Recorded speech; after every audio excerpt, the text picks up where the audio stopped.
Humanismo e renascimento não são a mesma coisa? Eu escuto isso todo ano, há mais de 15 anos, os meus alunos perguntando. E não, gente, não é a mesma coisa. E se você quer saber a diferença entre humanismo e renascimento, fica nesse vídeo.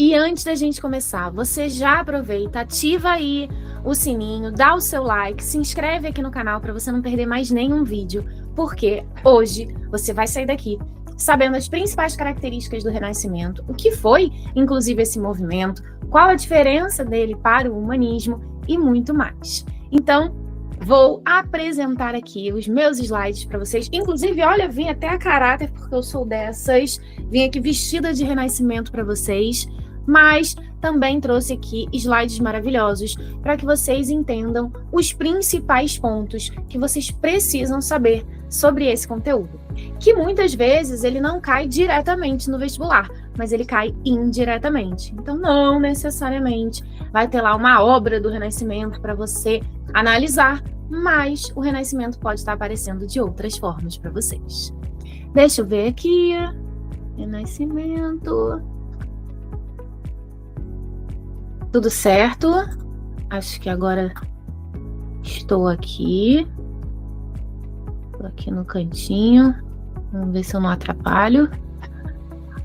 E vamos falar sobre esse movimento, que foi o Renascimento artístico e cultural, que vai ali mais ou menos do século XIV até o século XVI. E o que você precisa saber sobre esse conteúdo? Primeiro, que até hoje as obras do Renascimento são muito valorizadas, elas estão em muitos museus na Europa e espalhados pelo mundo, e até hoje muita gente confunde o Renascimento com outro pensamento que é até muito parecido, que é o humanismo. Mas basicamente o que vocês têm que entender é que o humanismo, ele é o como, e o Renascimento, ele é o quê? Vou explicar isso melhor. Então, como as pessoas começaram a pensar lá no final da Idade Média, quando você teve fome, peste, guerras, isso tudo passou a modificar a mentalidade daquela população, principalmente ali da Europa. E eles começaram a focar cada vez mais no ser humano, no homem, e valorizar a vida deles aqui. Isso vai acabar sendo refletido aonde? Nas artes, na política. Então, se a gente fosse fazer uma grande bola vamos fazer uma interdisciplinaridade com matemática, tá? E aí a gente faz aquele círculo, que é todo o meu conhecimento de matemática, né? Aquele círculo de pertence, não pertence, né? Aí você tem lá, o círculo grande é o humanismo, que é o como, o porquê, que vai ter toda essa modificação a partir desse momento. E aí, esse como, ele é o fato de que o homem passou a ser valorizado em diversos aspectos da vida dele. Porém, como que esse homem, que agora está sendo mais valorizado, ele pode ver que isso está sendo apresentado, por exemplo, na cultura? E aí, nós temos obras de arte, pinturas, livros, tudo isso que vai começar a florescer nesse momento e trazendo ideias que valorizam o homem. Por isso, olha esse quadro que está aí, né? Ele fica lá no teto da Capela Sistina, o Michelangelo pintou esse negócio, e ele tem uma questão muito importante. Durante a Idade Média, ninguém nem retratava Deus.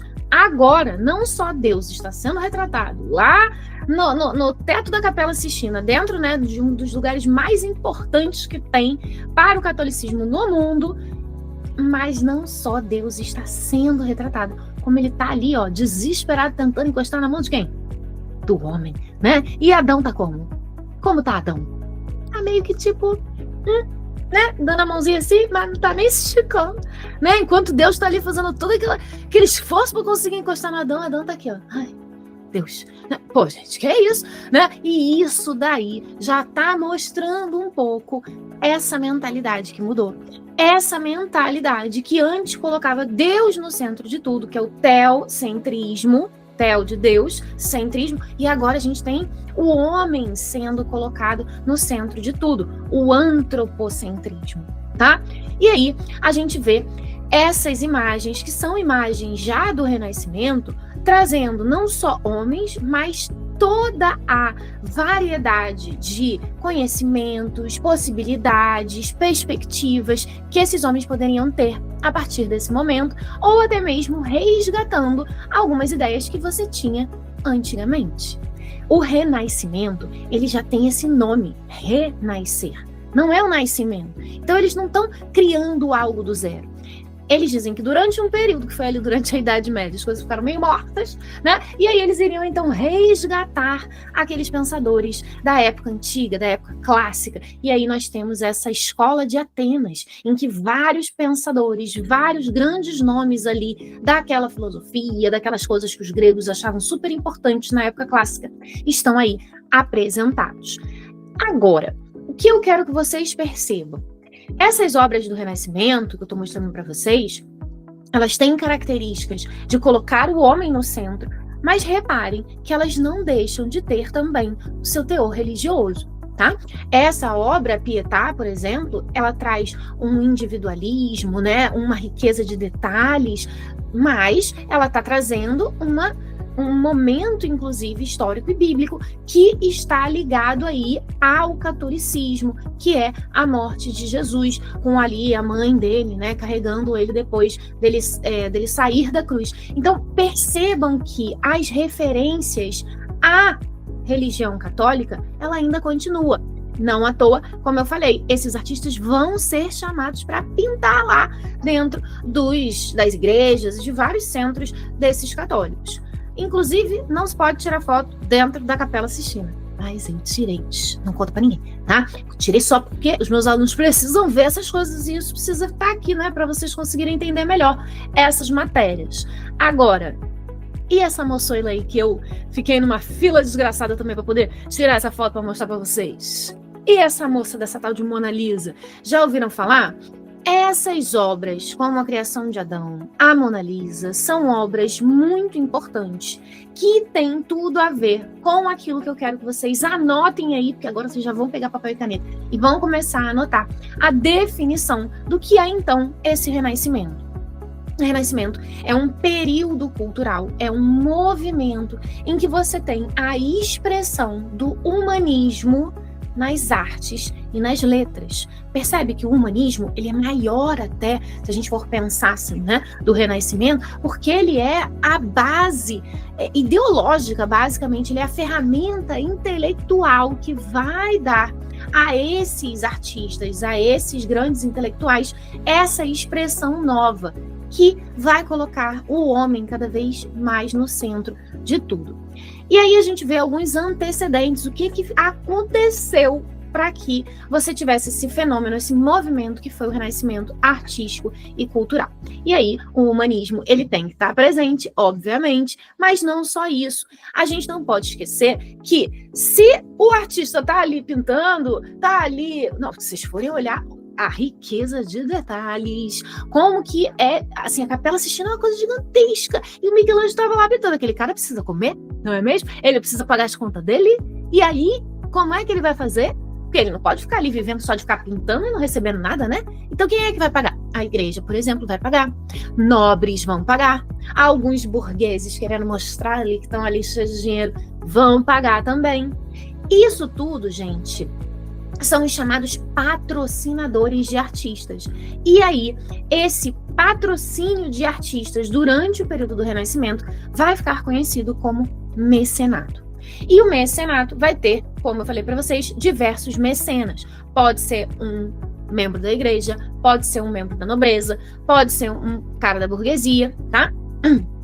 Vai depender do que eles estão com interesse ali por trás.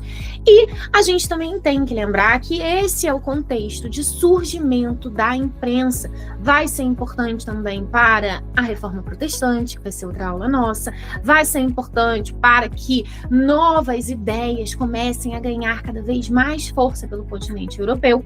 E aí, a difusão dessas informações a partir da imprensa, ela vai facilitar a divulgação, inclusive, dos artistas do Renascimento, tá?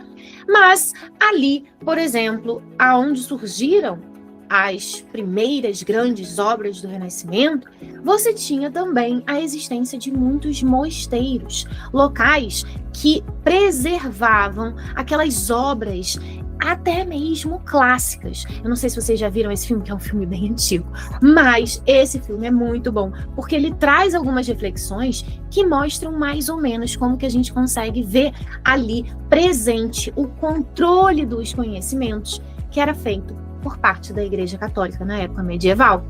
Nesse filme, esse cara que tá aqui, o protagonista, que é o Sean Connery, ele tá dentro de um mosteiro e ele começa a investigar por que várias pessoas ali dentro começam a morrer do nada. E, na verdade, ele descobre que elas estavam sendo envenenadas. Isso mesmo. Porque elas estavam lendo obras que eram proibidas pela igreja. E sabe como é que a galera descobria que aquela pessoa estava lendo? Porque era nas páginas dos livros, desses livros que eram proibidos pela igreja, que eles às vezes colocavam um veneno, alguma coisa, só para ver. Porque aí quando a pessoa estava ali, ó, passando o dedinho, né?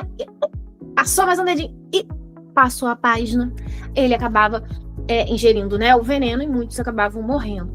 Isso tudo é uma tentativa de controle das informações, controle das ideias, que está sendo representado aí nessa obra, que é O Nome da Rosa, tá? Também vem de um livro. E, ao mesmo tempo, essas obras vão passar a ser produzidas em vernáculo, ou seja, na língua nacional.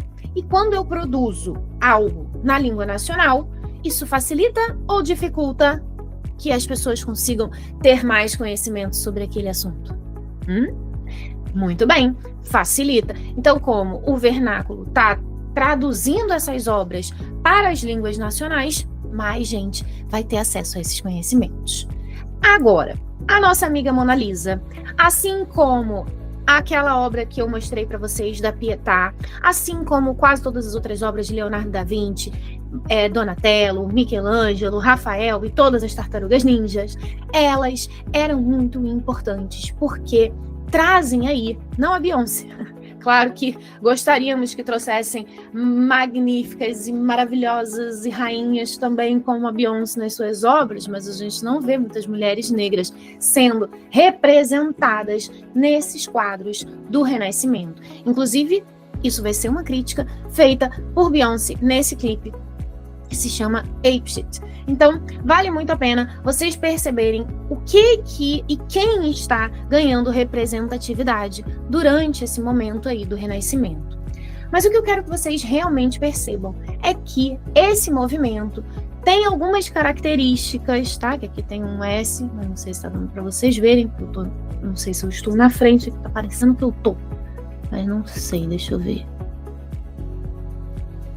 Reenquadrar. Não consegui. Bom, eu acho que eu tô aparecendo, né? Ah, talvez agora fica melhor. Ó, reenquadrei. Aí sim. Aí agora eu tô aqui e o negócio tá ali, porque eu não fiz isso antes. Mas tudo bem, nos próximos eu farei, tá? Agora a gente vai para características desse movimento artístico-intelectual que foi o Renascimento, tá? E aí, vocês podem lembrar das características do Renascimento com 7 palavras que vocês conseguem lembrar também com apenas uma, que é aquilo que vocês vão sentir por essa professora já de tanto vídeo que ela tá fazendo para ajudar vocês, e eu sinto, obviamente, por todos vocês, porque eu quero muito fazer com que vocês consigam ter um ano mais tranquilo e passar nos seus vestibulares. Então, a palavra é carinho, tá? Com essa única palavra, vocês conseguem lembrar de 7 características do Renascimento, e eu vou mostrar para vocês agora. Vamos começar com a primeira letra da palavra carinho, que é a letra C, e que vem com uma característica do Renascimento. Essa característica é o classicismo, tá? Classicismo é aquilo que eu falei para vocês do Renascimento trazer algumas conexões com o passado, com aquele passado clássico. Por isso, classicismo, que é a valorização daquelas obras do pensamento da época clássica. Essa blusa aqui que eu tô é uma referência da obra O Nascimento de Vênus, uma das deusas, né, que você tinha ali na época clássica. Isso tudo acaba sendo muito refletido nessas obras do Renascimento, tá? Aí, ó, a obra que eu estou vestindo. Tá vendo, professora de vocês, como é que ela é, né? Super antenada aí na história, traz até roupa, né, a caráter. E vamos para a nossa segunda característica. Você já tá anotando? Porque a gente já tá no número 3. Eu espero que vocês estejam anotando isso tudo, tá?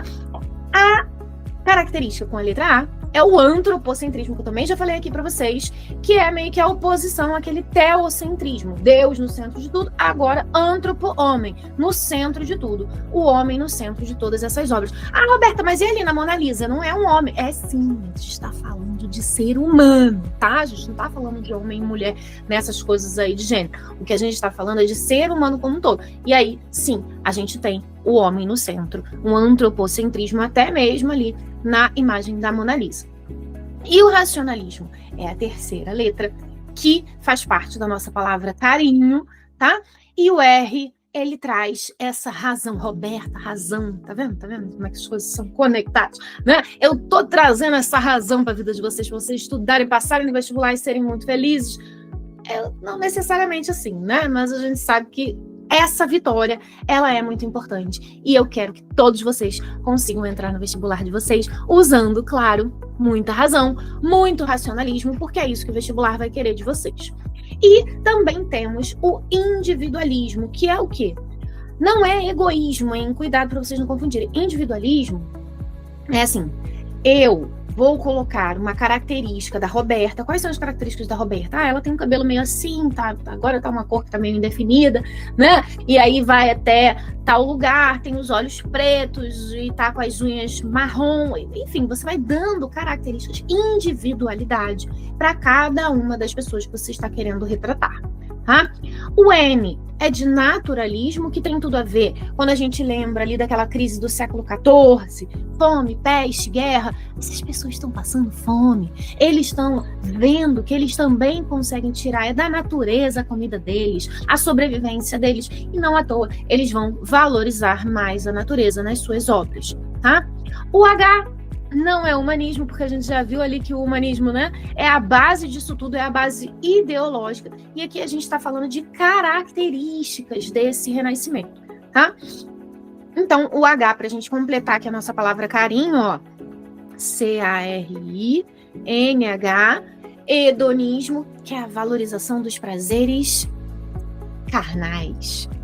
Os prazeres do corpo, né, uma bebida, né, umas coisas assim, fazer ali, tipo Romeu e Julieta, que querem ficar juntos a todo custo, para fazer o que eles querem, aquele, né, o prazer da carne, e isso tudo acaba estando ligado aí a esse hedonismo que vai aparecer em muitas obras do Renascimento, assim como, para a gente terminar o nosso carinho, vamos terminar com o otimismo, porque se a gente não pensa que vai dar tudo certo, né, gente? Então você, por favor, já trata de ficar otimista e pensar que você vai entrar nesse vestibular, porque se não for assim, já fica mais difícil, tá?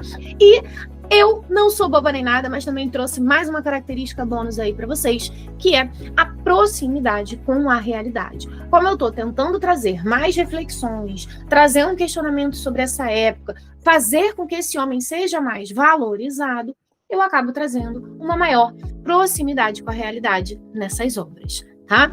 E aí, nós temos os estudos de anatomia, o homem vitruviano, né, do Leonardo da Vinci. O Leonardo da Vinci, esse que ficava lá fazendo todas essas contas geométricas e essa análise do corpo humano para que as obras que ele fizesse se aproximassem cada vez mais da realidade. O Michelangelo não era diferente. Lembra da Pietà que eu mostrei para vocês lá no começo da aula? Olha ela aí aproximada. Isso foi feito, gente, em mármore. Deixa eu repetir. Ele fez esse negócio numa pedra de mármore. Uma coisa sensacional. Você olha e fala, não é possível, mas são detalhes. A unha ali, a unha da Maria, da Nossa Senhora, uma coisa lindíssima, tá? E, obviamente, isso faz com que a gente consiga perceber como que era importante para eles a questão da proximidade com a realidade, a questão do estudo da anatomia humana, tá? Isso tudo vocês podem ver nessas obras. Mas, como eu falei, o Renascimento, ele não é só nas artes, não é só nas pinturas, nas esculturas. Nós temos livros renascentistas. E aí, um dos nomes aí da Espanha, já que estou aqui, né?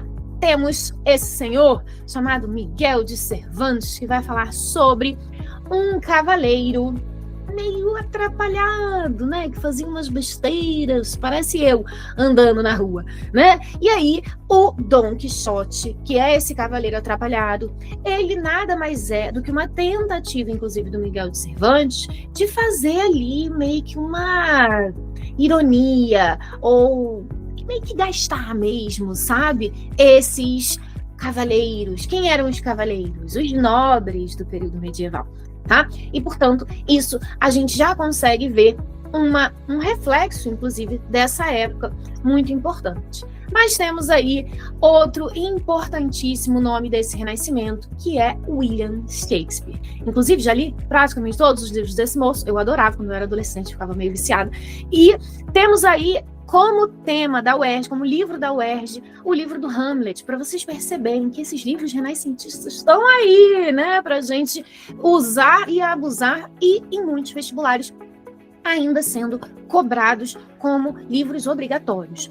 Aqui eu trouxe Romeu e Julieta, mas Hamlet, Rei Lear, todos esses livros do Shakespeare, eles trazem aí esse contexto que estava se passando nessa época de intenso humanismo. E eu trouxe uma série para vocês, que eu sou dessas, do audiovisual, que vocês sabem que eu gosto, eu já fiz até filme, e o meu negócio é estar sempre indicando algo a mais para vocês poderem pesquisar, poderem ir fazendo conexões, claro, sempre com muito cuidado. Eu até fiz apresentei agora, né, no meu Instagram, uma reportagem que eu participei para o dia, falando sobre vestibular e falando da importância do uso dos filmes e das séries como uma ajuda para o estudo de vocês. Só que vocês têm que tomar cuidado, né? Tem que ver quem está produzindo, quando produziu, com qual interesse que aquela obra ali, porque todas as obras, elas têm um motivo, um interesse, alguém que está escrevendo com algum motivo por trás. Essa daí é uma série espanhola, então a gente também tem que tomar esse certo cuidado para a gente ver quem é que está escrevendo, né? Mas que traz muitos contextos aí dessa transição do período medieval para a Idade Moderna. Então ela fala ali das igrejas góticas, do período das perseguições da Inquisição, você tem essa questão da religião e até mesmo o início aí dessa nova mentalidade, desse humanismo, vai ser apresentado nessa série. Fica a dica de pipoca para vocês, tá? E aí, a gente termina nossa aula de hoje. Eu sempre mostrando as minhas viagens, porque eu sou dessas, né? Quando a gente começa a viajar, a gente quer mostrar para todo mundo que a gente viajou, né? E eu fui lá na Itália para quê? Para contar para vocês, porque eu viajo para contar para os meus alunos as minhas coisas, não é isso mesmo? E aí, eu fui lá para entender melhor por que a Itália. O que foi na Itália que começou o Renascimento? Então anota aí. Bom, primeiro a gente tem que lembrar aonde que a Itália está, né? Ali na Europa. Ela fica muito próxima do Mar Mediterrâneo. E quando a gente fala do Mar Mediterrâneo, gente, o que eu quero que vocês entendam? É um mar que conecta várias regiões, inclusive vários continentes. E isso acaba fazendo com que ele seja um ponto importantíssimo de comércio, de trocas culturais, trocas de línguas, trocas de pessoas, de produtos, de tudo que vocês possam imaginar. Então, a Itália, na verdade, as cidades italianas, porque a Itália não existia nessa época, tá? A Itália é um país, como Itália, né? Como país italiano, ele é mais recente até do que o Brasil. Então, nessa época que você tinha, eram várias cidades italianas, cada uma ali com o seu rei, com o seu príncipe, com o seu dono, vamos dizer assim, porque você tem uma fragmentação política. E aí, os senhores de engenho, os senhores nobres, né? Os senhores de terras, aqueles grandes senhores feudais, que a gente pode até fazer uma conexão com os senhores de engenho lá no Brasil, né? Mas que, no caso ali da Europa, do período do feudalismo, eram chamados de senhores feudais, eles tinham ali também um interesse de mostrar cada vez mais ali o seu poder, a sua terra, o que eles tinham e etc. tá? Então, você vai ter muitas disputas entre nobres por terras ali naquela época, por mais poder. E a gente não pode esquecer que a Itália é um local de não só intensas trocas, mas se estão rolando muitas trocas, você acaba ganhando muito dinheiro com esse comércio, e esse dinheiro vai também para alguns desses artistas. O mecenato vai ser muito forte ali nessa parte do continente europeu, porque você tem esse contato ali com o Mediterrâneo, com todas essas questões que acabam favorecendo o patrocínio desses artistas. Mas a Itália, além de ter essa posição geográfica favorável, ela também era o berço ali de uma grande parte da antiguidade clássica, né? Nós temos Roma, temos todas aquelas grandes, que até hoje muitas dessas coisas estão em pé lá, estão galera indo visitar, etc., né? E a presença de muitos sábios bizantinos que estavam ali naquela região e que ajudam muito a trazer esses pensamentos de inovação, esses conhecimentos que vão ganhar muita força ali, mais ou menos no século XIV, e vão dar cada vez mais terreno, vamos dizer assim, né, para o crescimento do Renascimento, desse movimento artístico e intelectual. Olha só essa obra. Olha como ele é a cara do Renascimento. Conseguem ver? Olha a individualidade. Olha o homem sendo valorizado. Se você está falando se você está concordando comigo, eu vou entrar aí, eu vou falar com você, que essa obra não é renascentista, tá? Essa é uma obra do período medieval. Tá vendo como é que eu peguei você? Tá? Porque eu gosto sempre de ver aí no final da aula para ver se vocês estão atentos, para ver se vocês estão vendo aí as coisas que eu tô falando para vocês, hein? Você vai fazer uma revisão direito, qualquer coisa você vem aqui tirar uma dúvida comigo, ou você vai lá no meu Instagram, que se você ainda não tá me seguindo, Prof. Roberta Luz, nem sei o que te dizer, né? Vai lá me dar um oi, tá? Fala que você viu lá o vídeo no YouTube. Beleza? Então, repare, olha só, olha aqui, ó, uma obra do período medieval, né? A Virgem com seu filho, com 6 anjos. Tu não sabe quem é a Virgem, quem é o filho, quem são os anjos, tá todo mundo com a mesma cara. Cadê a individualidade? Né? A Virgem tá com a mesma cara do filho que tá com a mesma cara dos anjos.